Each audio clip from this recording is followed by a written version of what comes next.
माँ, माँ, भैया। माँ। अरे भैया, आप आ गए? जी हाँ, मैं आ गया। अच्छा ये बता, तेरे एग्जाम्स की तैयारी कैसे चल रही है? टॉपर्स लिस्ट में नाम देखना मुझे तेरा। डिस्ट्रिक्ट मैजिस्ट्रेट अशोक चौधरी की बहन हूँ मैं।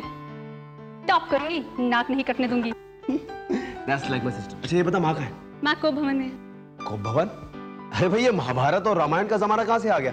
माँ कोप भवन में क्यों चली गई? अब इतने भोले भी मत बनिए भैया। डिस्ट्रिक्ट मैजिस्ट्रेट होने के बावजूद आपको पता नहीं माँ आपसे क्यों नाराज हैं। इस बार उन्होंने ठान ली है कि आपकी शादी कराए बिना नहीं मानेगी। Oh my God, ये तो मुझे लगता है बहुत ही भयंकर गुस्सा है। मुझे लगता है मुझे ही माँ से बात करनी पड़ेगी। तो काम कर, तू मुझे कप कॉफी पिला दे, ठीक है? रुक रुक रुक। ये तो बता, माँ का कोप भवन है कहाँ? माँ का कोप भवन आपकी लाइब्रेरी में है। Oh my God. माँ, माँ, माँ, लगता है बहुत नाराज है।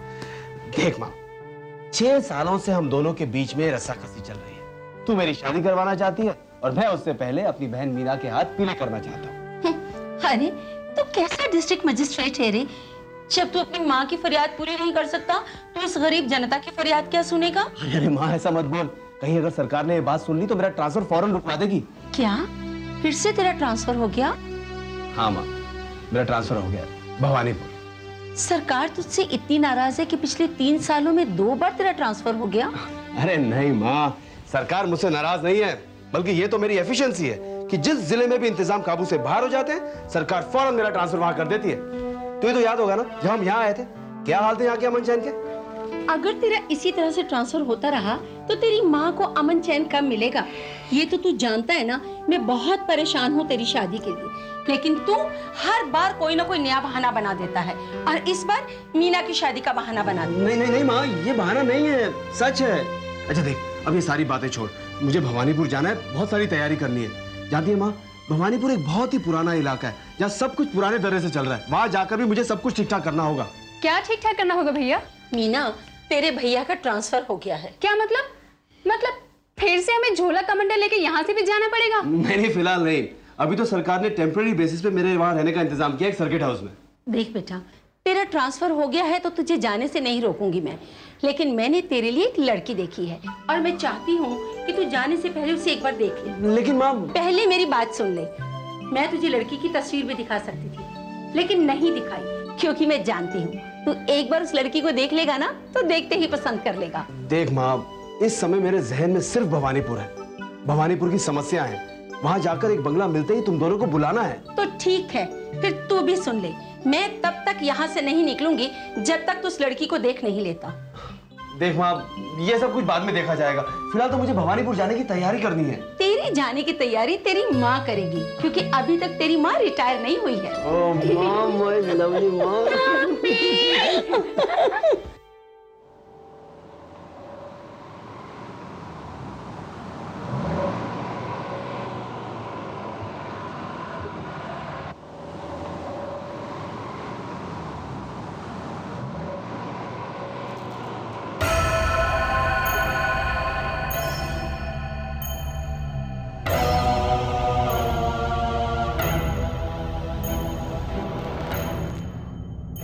क्या हो मदन सिंह? साहब, कोई औरत हो? पता करो उसे कहाँ जाना है। रात का वक्त है, कोई मुसीबत ना हो। जाओ। जी साहब।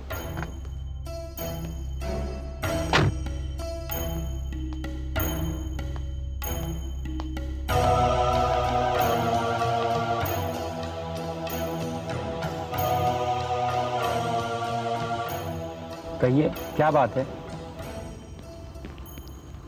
साहब, हमारी बस छूट गई है, भवानीपुर तक छोड़ दीजिए हमें। ठीक है, मैं साहब से पूछता हूँ।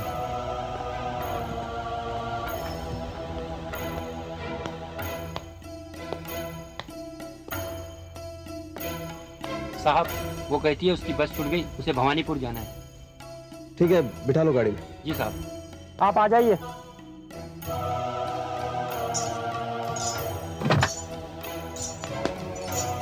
आप पीछे बैठ जाइए, मैं आगे बैठ जाऊँ। आइए।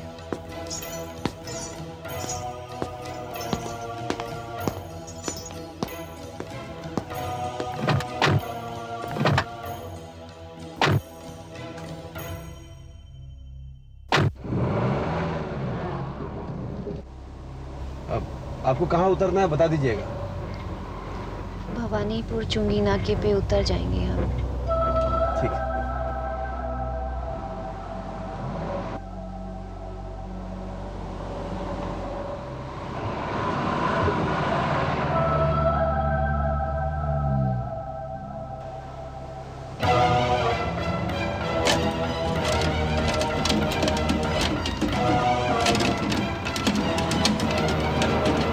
क्या हुआ मदन सिंह? ये देखता हूँ।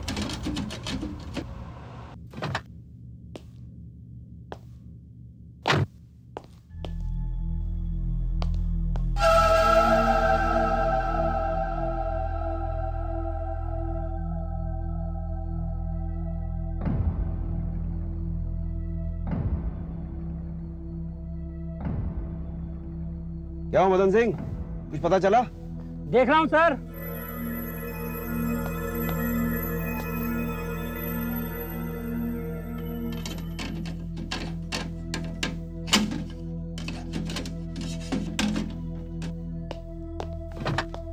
क्या हुआ था मदन सिंह, सब कुछ ठीक है ना? कुछ नहीं साहब, भड़गाड़ में कुछ अटक गया था। ठीक है चलो।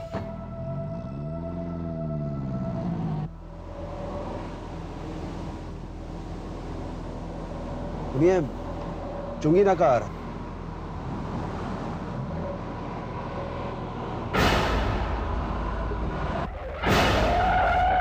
क्या हुआ मदन सिंह? साहब वो औरत गाड़ी में नहीं है। क्या?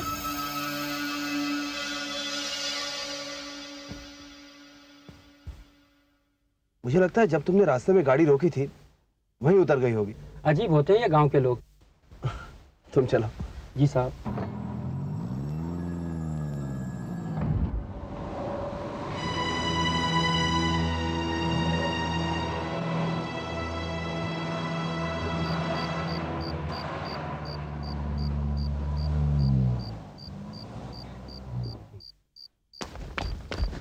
नमस्कार साहब, मैं हनुमान प्रसाद आपके लिए आया हूँ। बाकी सब अफसरान सर्किट हाउस में आपका इंतजार कर रहे हैं। ठीक है, बैठ जाओ गाड़ी में। Yes.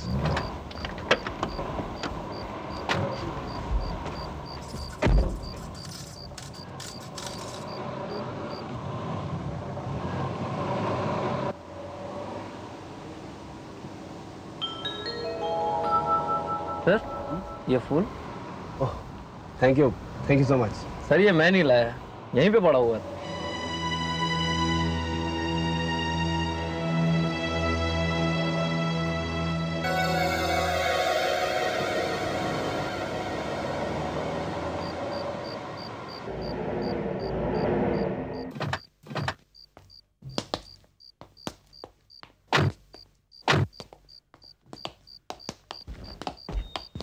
SP Raghavan sir. Raghavan, तुम? अशोक, यार तुम यहाँ कैसे? मैंने पिछले हफ्ते यहाँ का चार्ज लिया है, लेकिन जैसे ही मुझे मालूम पड़ा कि डीएम अशोक चौधरी यहाँ पर आ रहे हैं तो मैंने सोचा चलो ड्यूटी निभाने के साथ साथ दोस्ती निभाने का भी मौका मिल जाएगा। अच्छा हुआ यार तुम यहाँ मिल गए। अच्छा यही सर्किट हाउस है ना? ये नवाब असलम खान राहिला की हवेली थी जिसे गवर्नमेंट ने एक्वायर कर लिया है। मैंने सिक्योरिटी के तमाम पुख्ता इंतजाम कर दिए हैं। जब तक बंगले का इंतजाम नहीं हो जाता डीएम का टेम्परेरी हाउस यही रहेगा। वायरलेस स्क्वाड के साथ साथ मैंने तमाम जरूरी चीजें यहां पर मुहैया करा दी हैं अशोक। लेकिन इसके अलावा तुम्हें किसी भी चीज की जरूरत महसूस हो तो मुझे याद करना।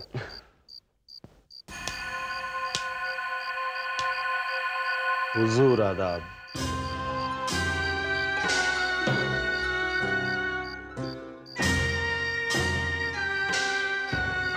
आदाब। ये डिस्ट्रिक्ट मजिस्ट्रेट साहब है अशोक चौधरी। जी।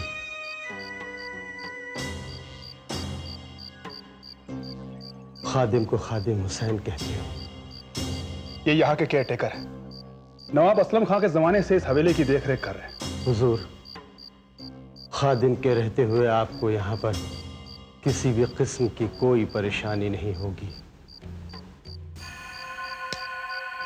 और राघवन, अंदर चलकर एक कप चाय पी लेते हैं? अरे नहीं अशोक, तुम लंबे सफर से आए हो, थक गए होगे। मैं तुमसे कल सवेरे मिलता हूं ना। हाँ यार, वैसे भी मुझे कल सुबह तमाम अफसरान से मिलना और यहाँ का चार्ज भी लेना। तो ठीक है, तुम आराम करो, अब मैं चलता हूं। Okay, good night. Good night. Take care. आइए हुजूर।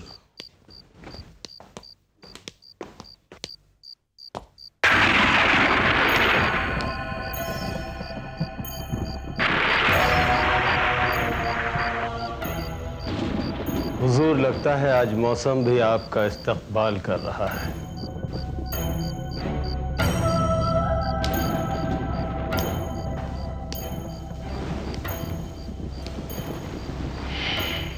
मुझे भी कुछ ऐसा ही लगता है।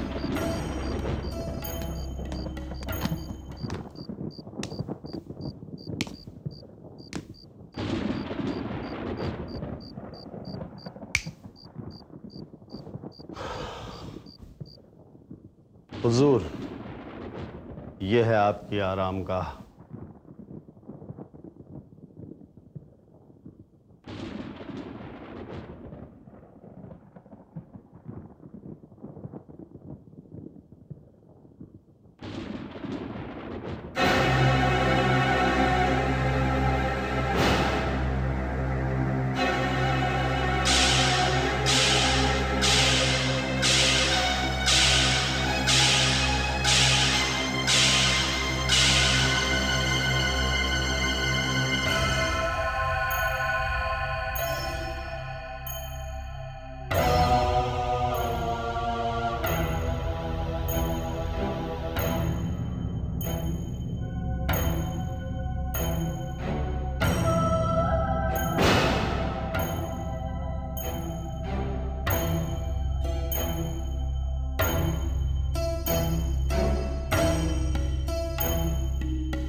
हुजूर, नहाने के लिए गर्म पानी रख दिया है।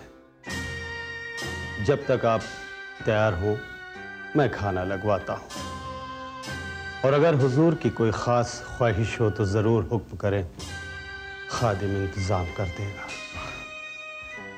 खादिम मियाँ, आज तो आप जो कुछ भी खिलाएंगे वही खा लेंगे। पसंद और नापसंद की जंग बाद में शुरू होगी। जैसी हुजूर की मर्जी।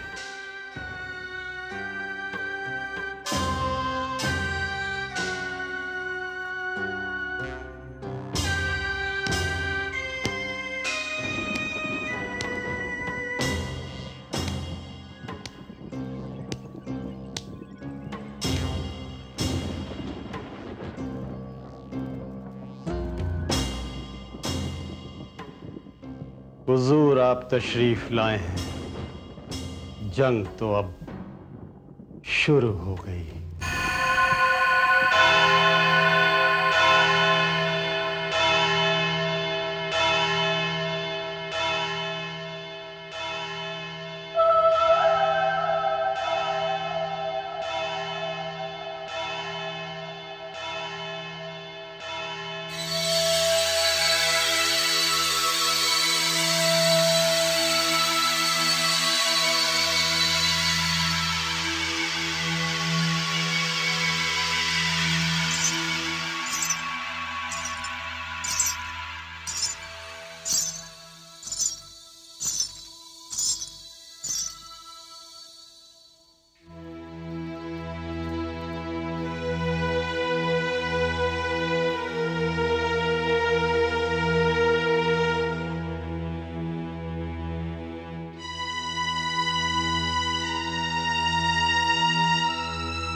वही गुलाब की तरह खिला हुआ चेहरा, वही मासूमियत, वही मुस्कुराहट, सब कुछ वही तो है। जैसे कि वैसे ही तो हो तुम।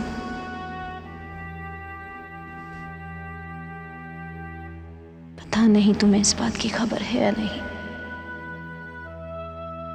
कि मैं कब से तुम्हारा इंतजार कर रही हूं। सुबह से आने वाली हवाएं तुम्हारे आने का पैगाम ला रही थी, और मैं उस रास्ते पर आंखें बिछाए तुम्हारा इंतजार कर रही थी। फिर मैं तुम्हारी गाड़ी में बैठ गई। जी में तो आया कि एक बार घूंघट उठा दूं, पर अचानक अपने दिल पर काबू पाया, ये सोचकर कि तुम अब पहले वाले किशन नहीं रहे। लोग कहते हैं कि तुम इस जिले के बहुत बड़े मालिक बन गए। पता नहीं तुम्हें मेरी याद है भी या नहीं, पर अब तुम आ गए हो तो मैं तुम्हें सब कुछ याद दिला दूंगी, सब कुछ।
आदाब हुजूर, चाय।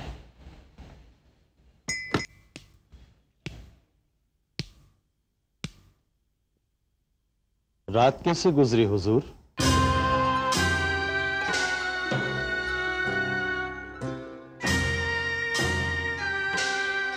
माफी चाहता हूं, कल आपकी खिदमत में ये गुलाब पेश नहीं कर सकता।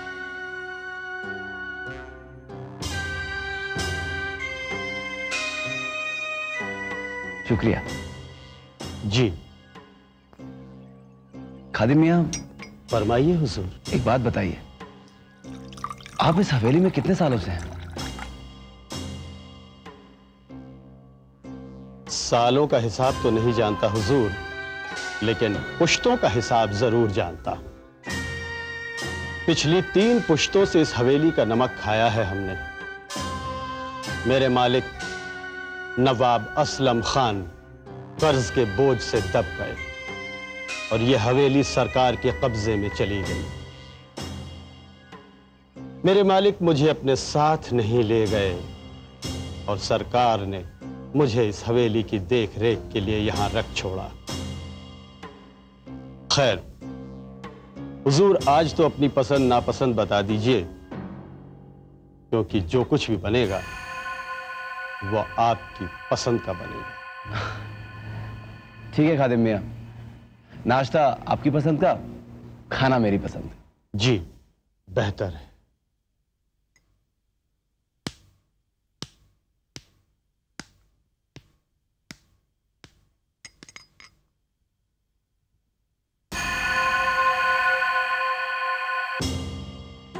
आपकी पसंद मुझसे बेहतर कौन जान सकता है?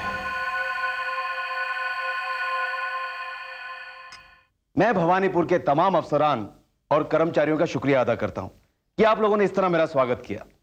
मैं अपनी तरफ से आप लोगों को हर तरह का कोऑपरेशन देने का वादा करता हूं, लेकिन साथ साथ ये भी उम्मीद करता हूं कि आप सब भी मेरे साथ कोऑपरेट करेंगे, क्योंकि बिना आप लोगों की मदद के मैं इस डिस्ट्रिक्ट को एक अच्छा निजाम, एक अच्छी व्यवस्था नहीं दे सकता। एक बार फिर आप सबका बहुत बहुत शुक्रिया। Thank you all so much. Thank you so much. Thank you thank you thank you.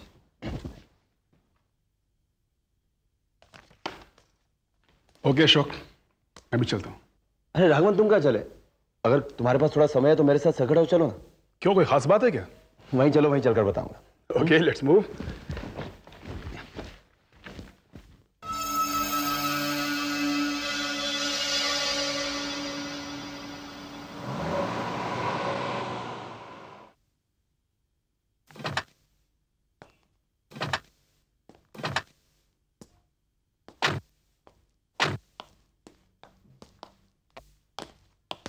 खादिम साहब, खादिम साहब। जी हुजूर।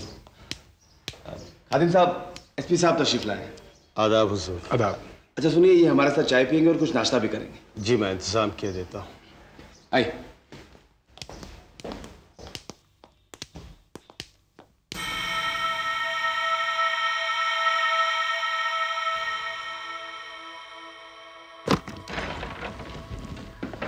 हाँ राघवन। वाह, व्हाट अ रूम, बहुत ही शानदार कमरा है। अच्छा अब ये बताओ, तुम मुझे यहां क्यों लाए हो? राघवन यार, कल रात से मैं बड़ी उलझन में हूं। उलझन? अशोक, ये नई जगह है तुम्हारे लिए, हो सकता है तुम्हें रात में नींद ना आई हो। ऑन द कॉन्ट्ररी, कल रात को मुझे बहुत गहरी नींद आई। कल रात को मैंने... अच्छा यार, मेरे एक सवाल का जवाब दे। पूछो। ये पेंटिंग देख रहा है? वाह, what a nice painting.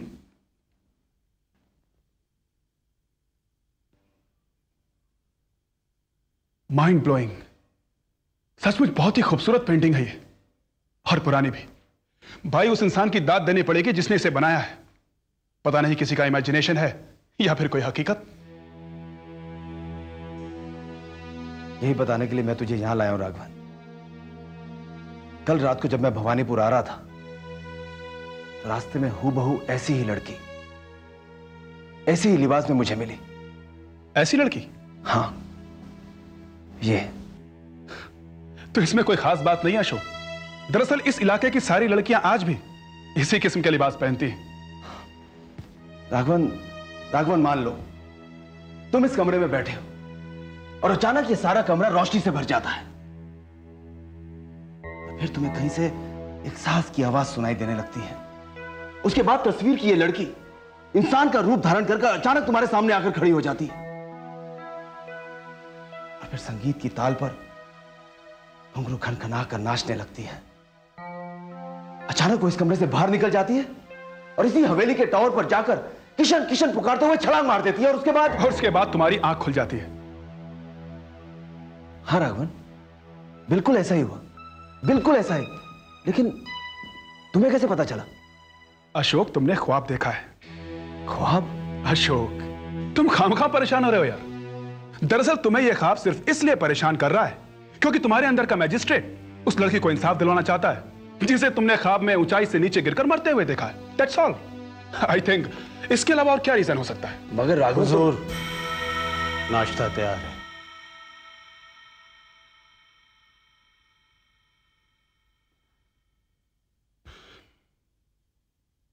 Ashok, इन सब बातों से बाहर निकलने की कोशिश करो। ठीक है, चलो।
शुक्रिया।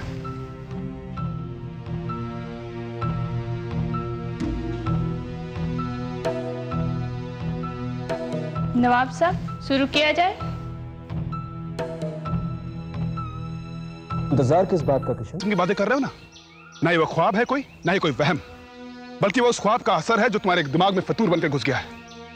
और इसका एक ही रास्ता है। राघवन, तू क्या समझ रहा है कि मैं बिल्कुल ठीक समझ रहा हूँ अशोक। अब तुम उस हवेली में नहीं रहोगे, तुम मेरे साथ मेरे क्वार्टर्स में रहोगे। क्या? जो मैं कह रहा हूँ बिल्कुल ठीक कह रहा हूँ अशोक। लेकिन राघवन तुम... लेकिन कुछ नहीं, तुम चलो मेरे साथ। राघवन चलो, तुम्हें नींद आएगी वहां पर, चलो।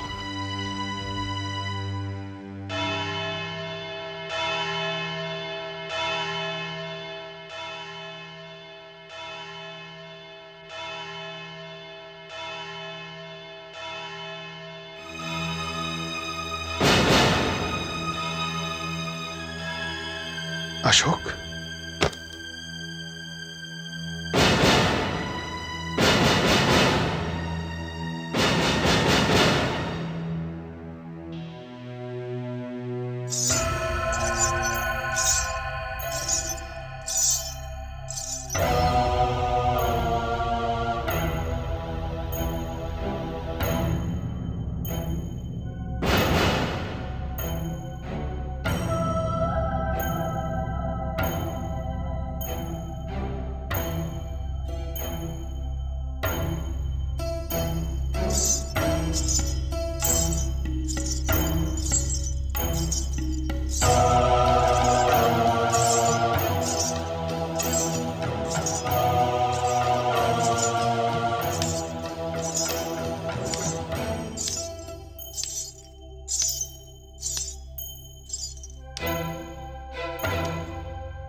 ये ख्वाब नहीं, हकीकत है किशन।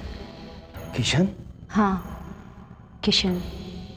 नहीं, मैं किशन नहीं, अशोक हूं।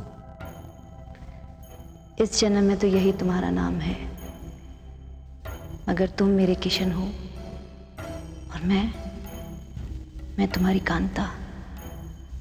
कांता? हाँ, कांता।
खादिम मियां। अरे हुजूर, आप इतनी रात को इस वक्त, खैरियत तो है? खादिम मियां, आप चलिए मेरे साथ, मैं आपसे एक बात पूछना चाहता हूँ। ऐसी कौन सी बात है हुजूर जो सवेरे तक आप इंतजार नहीं कर सकते? खादिम मियां, आप चलिए ना मेरे साथ, मैं बताता हूँ। आइए, जल्दी आइए, इधर आइए। खादिम मियां, एक बात बताइए, इस दीवार पर एक खिड़की हुआ करती थी ना? जी, मगर आपको कैसे पता? देखिए खादिम मियां, मेरे सवाल का जवाब सवाल से मत दीजिए। जी, यहाँ एक खिड़की हुआ करती थी और उसके सामने एक खूबसूरत झील भी। उस खिड़की से उस खूबसूरत झील का नजारा किया जाता था, लेकिन न जाने क्यों इस हवेली के मालिक ने उस खिड़की को तोड़वाकर दीवार उठवा दी। हुजूर, मैंने आपके सवाल का जवाब दे दिया, अब आप मेरी बात का जवाब दीजिए। खादिम मियां, मैं आपकी सारी बातों का जवाब दे दूंगा। पहले आप मुझे ये बताइए, ये जो पेंटिंग है, ये पेंटिंग किसकी है?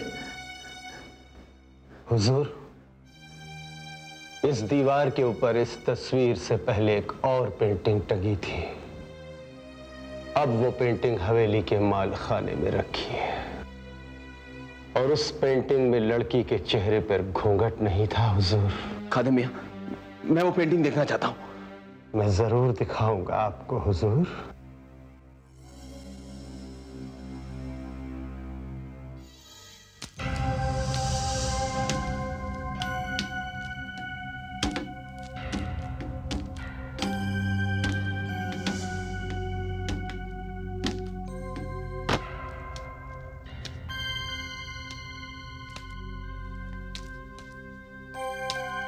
यही तो रखी है।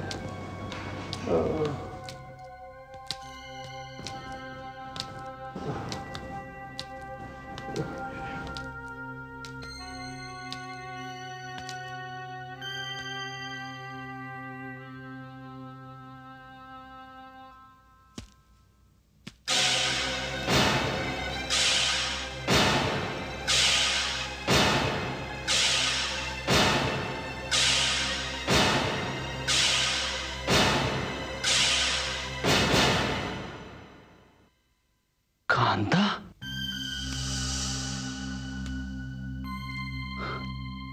किशन? आप किशन को जानते हैं? जानता हूं, बहुत अच्छी तरह से जानता हूं। उस रोज जब हवेली में आपको पहली बार मैंने देखा था, तभी मैं चौंक गया था, लेकिन फिर मैंने उस ख्याल को अपने दिमाग से झटक कर निकाल दिया कि कहां वो तबला नवाज किशन और कहां भवानीपुर के मजिस्ट्रेट साहब अशोक चौधरी। खादिम मियां, उस रात को जब मुझे पहली बार देखकर आपके चेहरे के भाव बदले थे, मैं कुछ समझ नहीं पाया था। लेकिन एक बात बताइए, आपने उसी रात मुझे सारी बातें क्यों नहीं बताई? हुजूर, अगर ये सारी बातें मैं आपको उस वक्त बता देता तो यकीनन मैं आज किसी पागल खाने में होता। कौन करता मेरी बात का यकीन हुजूर? आप ठीक कह रहे हैं खादिम मियां। अगर मुझे भी इस राज का पता ना चलता तो मैं भी शायद आपकी बातों पर यकीन ना करता। लेकिन खादिम मियां, कांता और किशन का क्या हुआ? मैं नवाब असलम खान साहब का खादिम तो जरूर था, लेकिन उनके जाती मामलात में कभी नहीं दखल दिया करता था। हुजूर, इस हवेली में 2 जिंदगियां करवट लेती थी। एक जिंदगी सुबह से शाम तक और दूसरी जिंदगी शाम से तमाम रात तक। रक्कासा कांता बाई नवाब साहब के बुलाने पर ही मेरठ से यहां आई थी और नवाब साहब उसके रक्स पर फिदा थे और तबला नवाज किशन के ऊपर भी।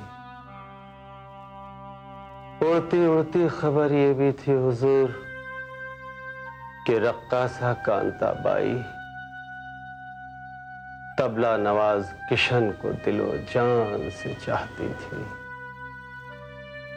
और जाहिर है हुजूर, ये बात नवाब साहब को नागवार गुजरी। अचानक किशन गुम हो गया और उसके बाद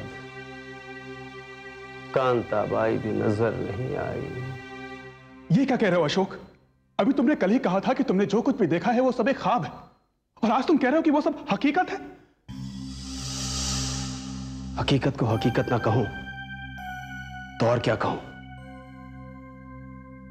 आप तो नींद में देखे जाते हैं राघवन,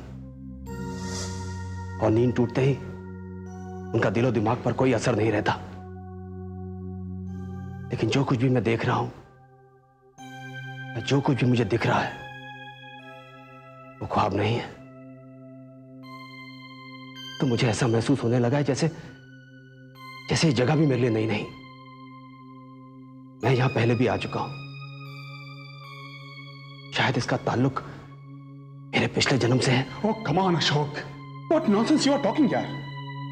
मेरा यकीन करो राघवन, ये मेरा ख्वाब या वहम नहीं है, ये सच्चाई है, हकीकत है। और इस बात की तस्दीक इस हवेली का पुराना मुलाजिम खादिम हुसैन कर सकता है। खादिम हुसैन? हाँ।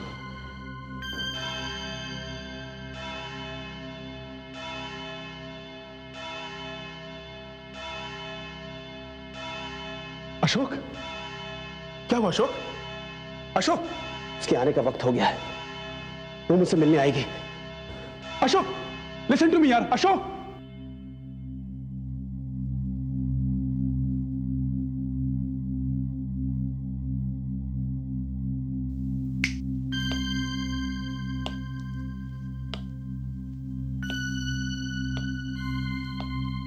खादिम हुसैन। जी हुजूर। ये हवेली में क्या नाटक चल रहा है? जी देखो, मेरा नाम एसपी राघवन है। चोर, डाकू, बदमाश और गुंडे मेरे नाम से कांपते हैं। जिस भी इलाके में जुर्म काबू से बाहर हो जाता है वहां मुझे भेजा जाता है, और इसीलिए मैं यहां पर आया हूं। देखो, मैं सच्चाई जबान से नहीं बल्कि इंसान के दिल की गहराई से खींचकर बाहर निकाल लाता हूं, और इसीलिए तुम्हें हिदायत दे रहा हूं कि मुझसे झूठ बोलने की कोशिश मत करना। हुजूर, आप मुझसे पूछ रहे हैं या धमका रहे हैं मुझे? अच्छा, ये कांता कौन है? ये है नहीं हुजूर। थी। क्या मतलब? हुजूर, ये कांता बाई मेरठ की मकबूल रक्कासा थी जो आज से 32 साल पहले हमारे नवाब असलम खान साहब की हवेली में उनके सामने मुजरा करती थी। रक्कासा कांता बाई असलम खान साहब की मंजूर नजर थी और खूबसूरत नौजवान तबला नवाज किशन भी था। तबला नवाज किशन और रक्कासा कांता के इश्क ने इसी हवेली में जन्म लिया था हुजूर। और अचानक एक रोज दोनों गायब हो गए। हवेली के लोगों का ख्याल था कि नवाब साहब के खौफ से दोनों ये इलाका छोड़कर भाग गए और कहीं दूर जाकर दोनों ने शादी कर ली। लेकिन इन सब बातों का डीएम अशोक चौधरी से क्या वास्ता है? हुजूर, हमारे डीएम साहब अशोक चौधरी और वो तबला नवाज किशन की सूरतें हूबहू एक सी। क्या? हुजूर, मैंने पहली बार जब डीएम साहब को इस हवेली में देखा तो मैं खुद सकते में आ गया। मुझे खुद अपनी आंखों पर भरोसा नहीं हो रहा था कि मैं मैजिस्ट्रेट अशोक चौधरी साहब को देख रहा हूं या उस तबला नवाज किशन से रूबरू हूं। तुम्हारी इस बात की तस्दीक तुम्हारे अलावा और कौन कर सकता है? खुद डीएम अशोक चौधरी साहब। चुप रहो, उनका नाम मत लो। उनके अलावा कौन कर सकता है? बात तो बहुत पुरानी है हुजूर। जब कांता बाई इस हवेली में रक्स करने आया करती थी तो उनके साथ उनकी बड़ी बहन स्वर्णलता और एक सारंगी नवाज जमुना प्रसाद भी आया करते थे। वो दोनों मियां बीवी थे हुजूर, और आज भी दोनों जिंदा हैं और यहीं रहते हैं हुजूर। और उनके अलावा एक खास शख्सियत और है हुजूर। खास शख्सियत? कौन है वो? हमारे मालिक नवाब असलम खान रोहिला। भला वो कैसे भूल सकते हैं उन दोनों शक्लों को? नवाब असलम खान रोहिला।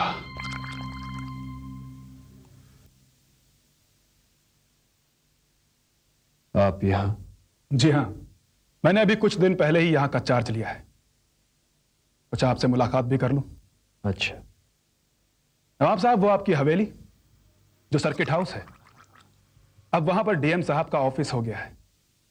तो इसी बहाने एक बार वहां जाने का इत्तेफाक हुआ था।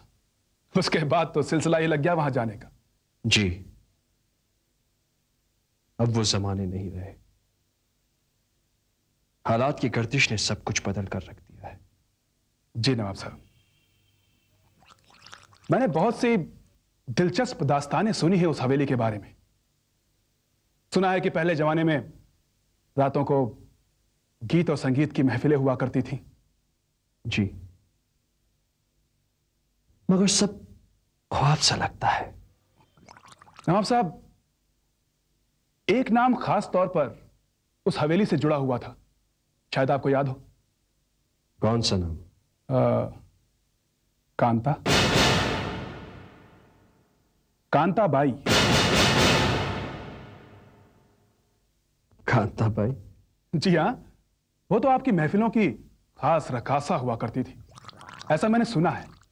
आपको तो याद ही होगा। जी,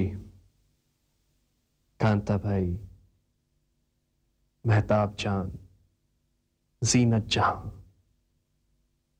और न जाने कितने नाम हैं। अभी अभी आपने याद दिलाया, वरना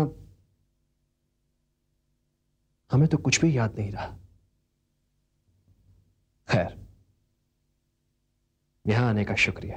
जी, खुदा हाफिज। खुदा हाफिज।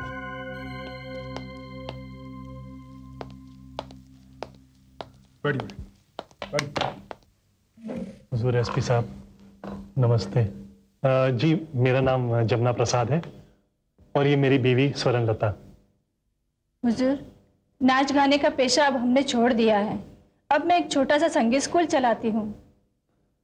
हुजूर, पूछ सकता हूं आपने हमें यहां क्यों तलब किया है? घबराओ नहीं, दरअसल एक खास काम के लिए बुलवाया है हमने तुम दोनों को यहाँ पर। क्या खास काम है हुजूर?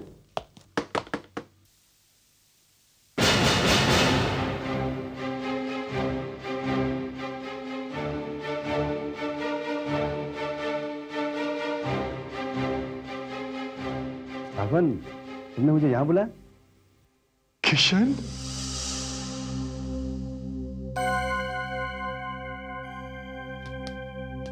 किशन, किशन, मैं स्वर्णलता, कांता की बड़ी बहन। मुझे नहीं पहचाना तुमने?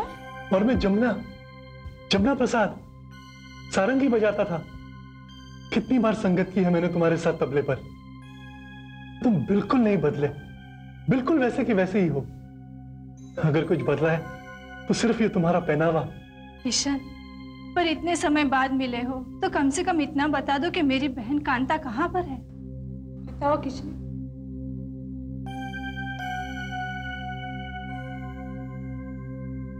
चुप क्यों हो भैया? बताओ किशन। बताओ कांता कहाँ है? जिन्हें आप लोग किशन समझ रहे हैं वो किशन नहीं है, भवानीपुर के डीएम अशोक चौधरी साहब हैं।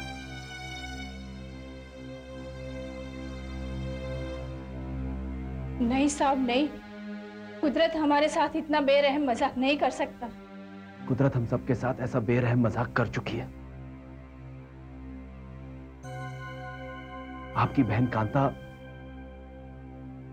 अब इस दुनिया में नहीं रही।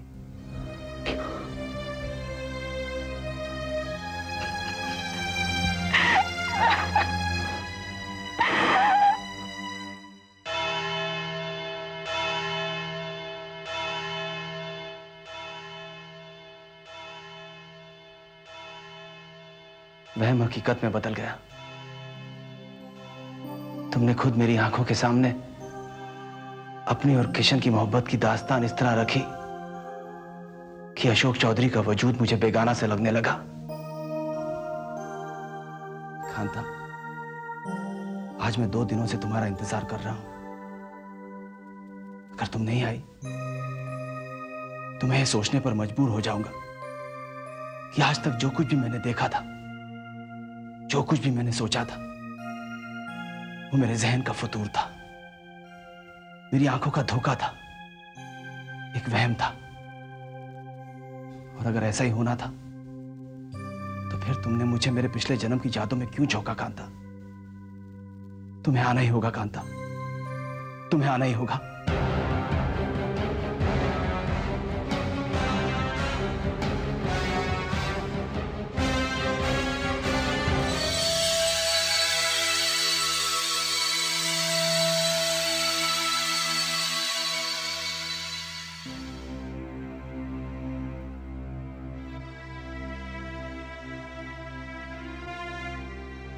मेरे किशन, मुझे माफ कर दो।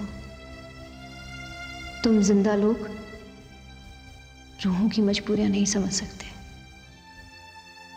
कांता, आज मैं तुम्हारी बड़ी बहन स्वर्णलता से मिला। उसने मेरे सामने एक ऐसा सवाल रखा जिससे मैं बहुत परेशान हो गया। वो मुझसे पूछ रही थी, मेरा मतलब है वो किशन से पूछ रही थी कि कांता कहाँ है। तुम्हारे किशन पर यह इल्जाम है कि वो कांता को भगाकर कहीं ले गया। मुझे तो कुछ पता नहीं, मुझे तो कुछ भी याद नहीं। लेकिन कांता, तुम तो एक आत्मा हो ना, तुम्हें तो सब कुछ मालूम है, सब पता है। मुझे बताओ ना, सच्चाई क्या है? यही तो बताने आई हूं। मुझे खुशी है इस बात की कि तुम्हें किशन की सच्चाई का एहसास तो हुआ। एहसास? यह हवेली तो क्या, भवानीपुर का चप्पा चप्पा याद आ रहा है मुझे। सब कुछ धीरे धीरे याद आ रहा है। तुम्हारी बेपनाह मोहब्बत भी याद आ रही है कांता। लेकिन किशन, तुम्हें ये याद नहीं आ रहा कि हमारी बेपनाह मोहब्बत की वजह से तुम पर क्या बीती और मुझ पर क्या बीती। ये मैं तुम्हें बताती हूँ।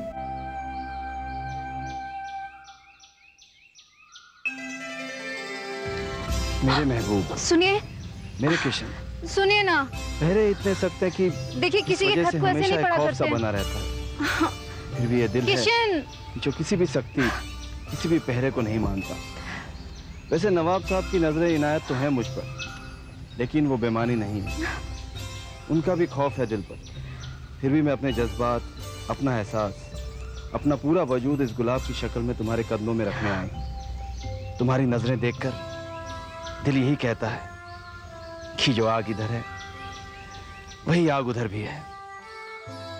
इसके बाद भी जब अपनी तरफ देखती हूं तो अपने छोटेपन के एहसास में घिर जाती हूं कि कहां मैं एक नाचने वाली, तुम्हारा ऊंचा खानदान, कहां जमीन, कहां आसमान,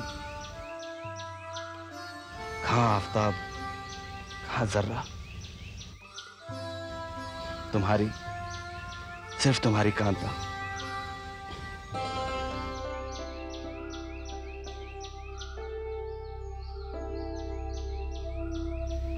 आपके यहां चांद को जर्रा कहते हैं?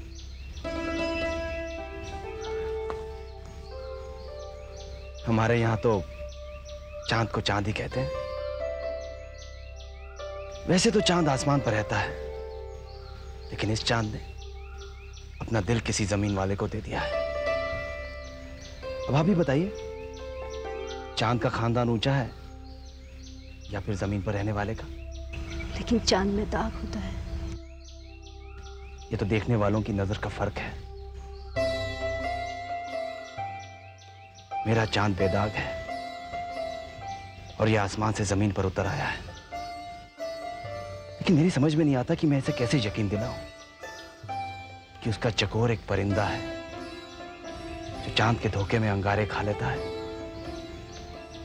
और इसी तरह चांद की मोहब्बत में अपनी जान दे देता है। भगवान की सिर्फ जिंदगी की बातें करो।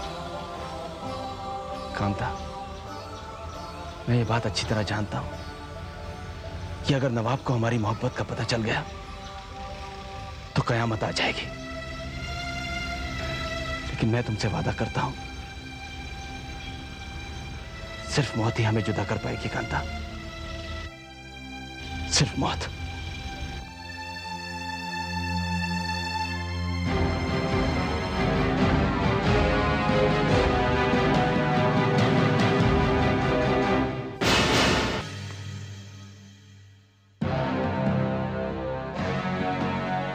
हवा की शह पाकर धूल में यह हौसला पैदा हो गया कि वो आसमान में उड़ना चाहती है।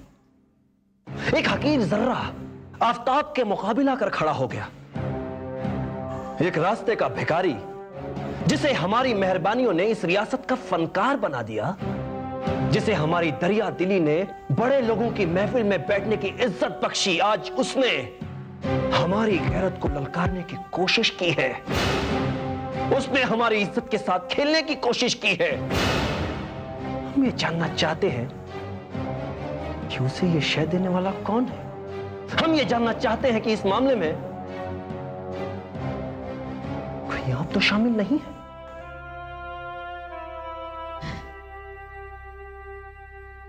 हुजूर नवाब साहब, आपका करम, आपकी इनायत,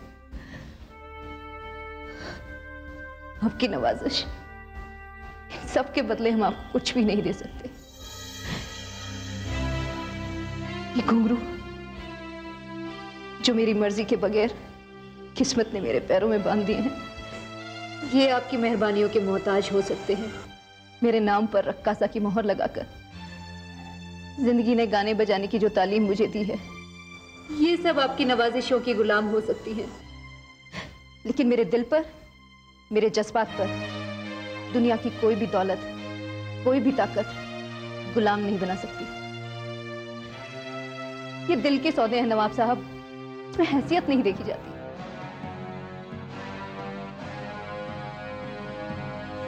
सच कहा तूने। हमने भी तेरी हैसियत देखी नहीं थी और अपना दिल निकाल कर रख दिया था तेरे कदमों पर, एक रक्कासा के कदमों पर। नहीं कांता, नहीं।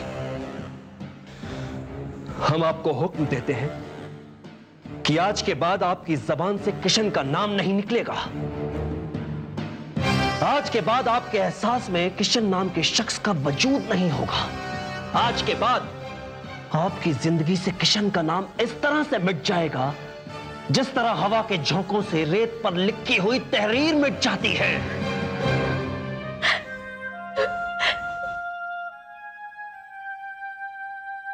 नवाब साहब, अब आज तक कांता के कर्म फरमा थे, उसके भाग्य विधाता नहीं बन सकते। किशन मेरी जिंदगी का मालिक है। अच्छा, तो किशन का नाम आप अपने दिल से नहीं मिटा सकती। नवाब साहब, प्यार करने वाले मोहब्बत को अपने दिल में जिगर के खून से लिखते हैं, जिससे ना तो जमाने की दौलत मिटा सकती है और ना ही किसी नवाब की ताकत। टुकड़े करके रख देंगे हम उस कमीने के। उसकी हस्ती, उसका नामो निशान तक मिटा देंगे। उसकी लाश तक का पता नहीं चलेगा। तू समझ कि तेरे इनकार के जवाब में हम किशन से की जिंदगी छीन लेंगे।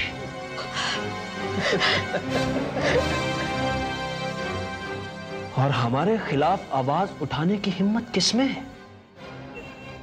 यहां हमारी हुकूमत है। हमारे खिलाफ तो अंग्रेज बहादुर भी एक लफ्ज भी बोल नहीं सकते। कांता,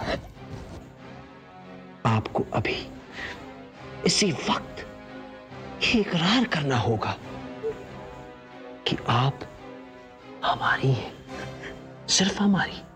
वरना बाहर खड़े ये हमारे गुलाम हमारे एक इशारे पर आपके किशन का नामो निशान तक मिटा देंगे। नहीं नवाब साहब, मुझे कुछ वक्त दीजिए। ये दिल के फैसले हैं, जल्दबाजी में नहीं किए जा सकते। ठीक है, हम आपको आज रात ठीक 12 बजे तक की मोहलत देते हैं। पर याद रहे, अगली सुबह तो होगी, लेकिन किशन की जिंदगी का सूरज हमेशा के लिए डूब जाएगा। किशन, तुम्हें समझा नहीं सकती कि वो सारा दिन मैंने किस तरह से बिताया। मैं जानती थी कि नवाब साहब की बात मानकर मैं उम्र भर के लिए खुदकुशी करने जा रही हूं, लेकिन कहीं एक दिल के कोने से ये आवाज आई कि कांता, जिससे तू प्यार करती है, उसकी जिंदगी तेरे प्यार से कहीं ज्यादा कीमती है।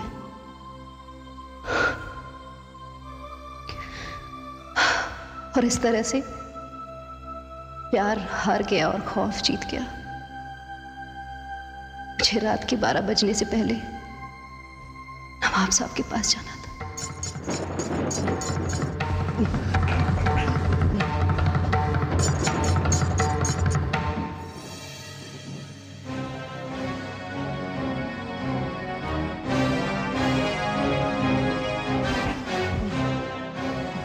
तुम लोगों ने इसे लाने में इतनी देर क्यों कर दी?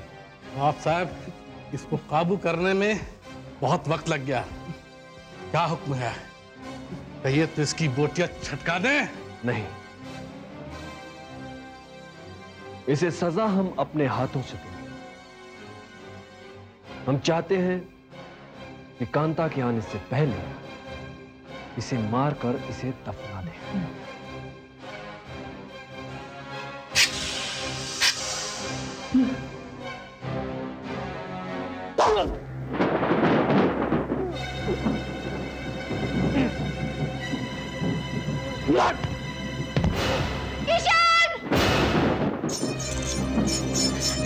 किशन, ये तुम्हें क्या हुआ किशन?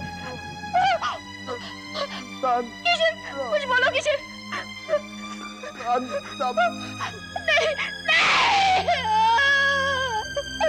मैं मर जाऊंगी, मुझे छोड़ के नहीं जा सकते।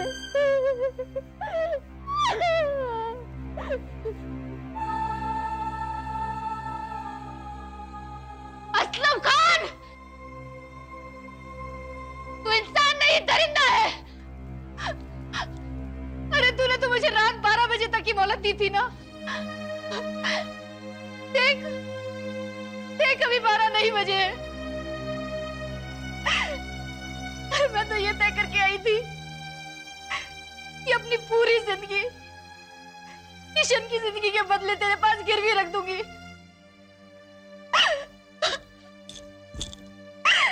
तो सिर्फ ये चाहती थी कि मेरा प्यार जिंदा रहे, मेरा किशन जिंदा रहे।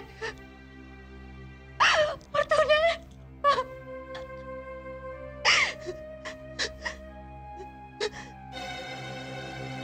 असलम, तूने जो करना था वो तूने कर दिखाया।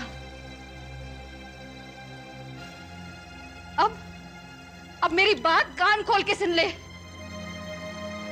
तुझे कांता किसी कीमत पर नहीं मिलेगी, क्योंकि उसे किशन के साथ जाना है। वो जिंदा थी तो किशन के लिए, और अब मरेगी तो किशन के लिए। आप यहां से बाहर नहीं जा सकती कांता। अरे कौन रोकेगा मुझे? तू या तेरी ये बुज़दिल ज़ज़ार?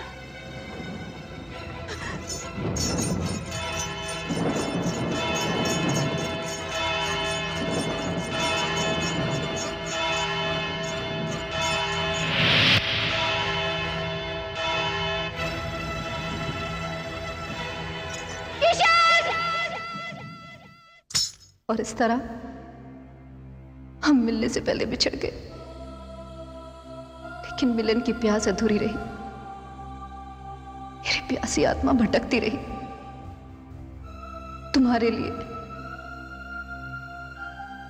लेकिन जिसने हमें जुदा किया, जिसने तुम्हारा कत्ल किया, जिसने मुझे मरने पर मजबूर किया, वो जिंदा है अभी तक। तुम्हें इंसाफ जरूर मिलेगा कांता। नवाब असलम खान किशन का कातिल है, और उसकी वजह से तुम्हें भी अपनी जान देनी पड़ी। उसे उसके गुनाहों की सजा जरूर मिलेगी। हाँ, उसे उसके गुनाहों की सजा मिलेगी, तभी मेरी आत्मा को शांति मिलेगी। उसने मेरे प्यार को मुझसे छीना, मेरे महबूब को मुझसे छीना, और मरकर भी मेरी आत्मा भटक रही है। तुम बिल्कुल फिक्र मत करो कांता, वो मुजरिम अपने अंजाम तक जरूर पहुंचेगा।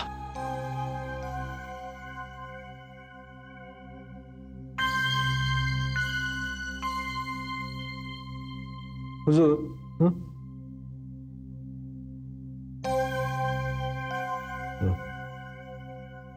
तुम जाओ यहां से। ठीक है।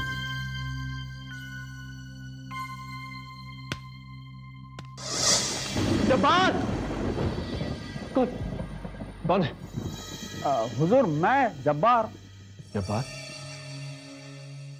ये सब क्या हो रहा है? पता नहीं कैसे अचानक मौसम बदल गया है। लगता है तूफान आने वाला है। ये रोशनी भी कैसे आग मिचोली खेल रही है, इसीलिए मैं लालटेन लाया हूँ। ले आओ अंदर। जी हुजूर। रख दो। जाओ, जाकर देखो बिजली कब तक आएगी। जी हुजूर।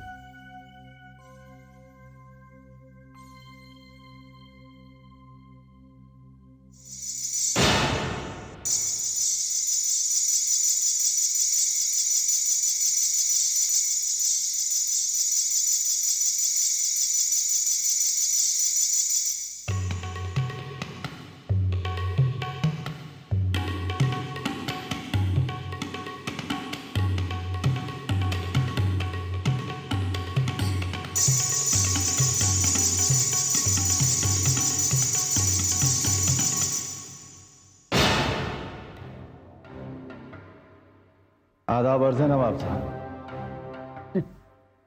किशन। नवाब साहब,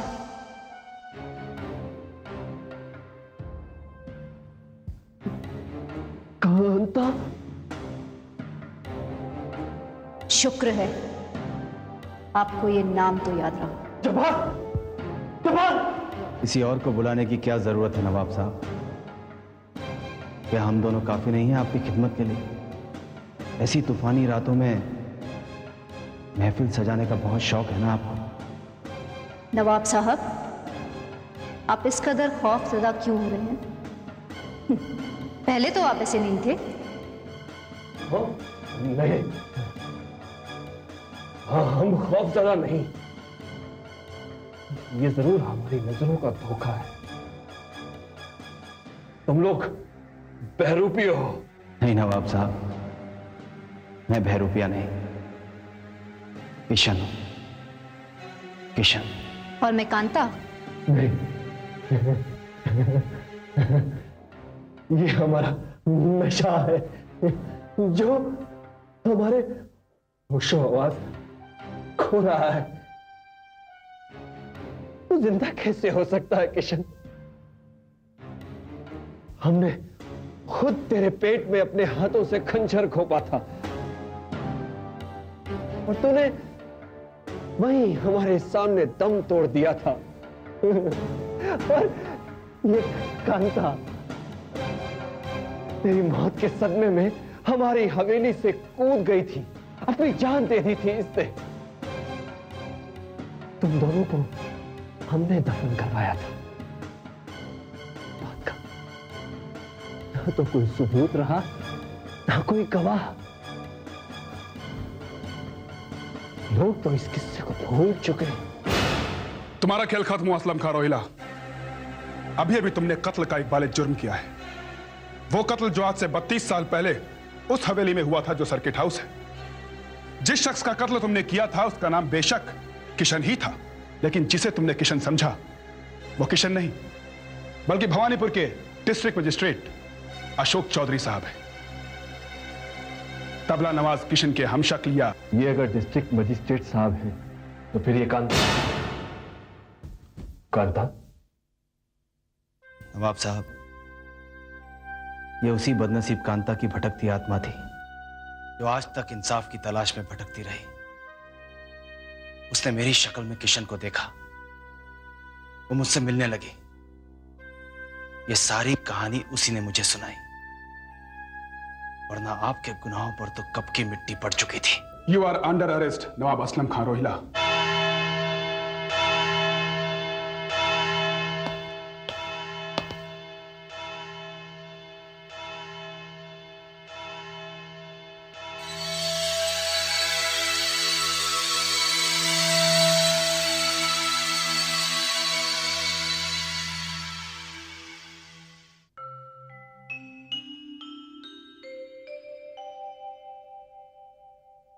मुझे इंसाफ मिल गया किशन। अच्छा हुआ मेरी आत्मा शांत हो गई। अब मैं यहां नहीं रुक सकती, मुझे जाना ही होगा। हाँ कांता, इंसाफ तो हो गया। नवाब को उसके किए की सजा भी मिल गई, लेकिन तुम्हें तुम्हारा महबूब नहीं मिल सकता तब तक जब तक वो खुद एक आत्मा ना बन जाए, या फिर तुम्हारी आत्मा को कोई शरीर ना मिल जाए। मेरे महबूब, मेरे किशन, प्यार करने वालों के साथ ज़माना लाख बेइंसाफी करे, लेकिन कुदरत उनके साथ जरूर इंसाफ करती है। हम जरूर मिलेंगे। कब और कैसे, ये मैं तुम्हें नहीं बता सकती। मैं उस दिन का इंतजार करूंगा।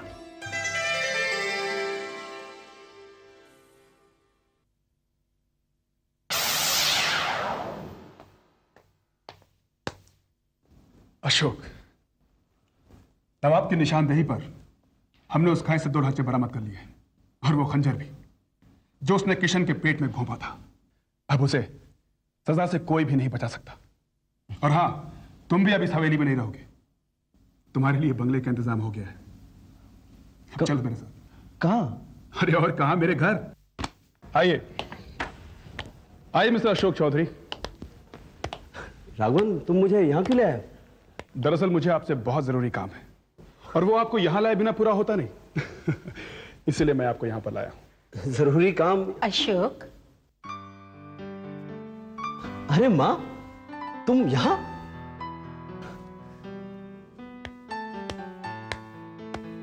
What a pleasant surprise। जीते रहो। देखो, अब बहुत हो चुका। अब मैं तुम्हारी मनमानी बिल्कुल नहीं चलने दूंगी। मैं उसे भी अपने साथ लेकर आई हूँ जो जिंदगी भर तुम्हारे साथ रहने वाली है। क्या मतलब है आपका? मतलब मैं तुम्हें अभी समझाती हूँ, जरा उधर देखो।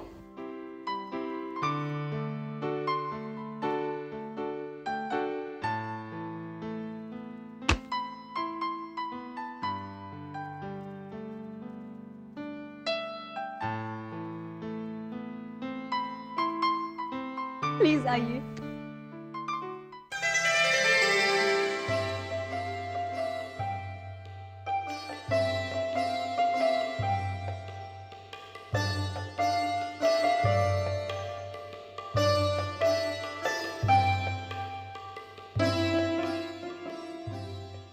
अशोक, देख इसे और फैसला कर, हाँ या ना।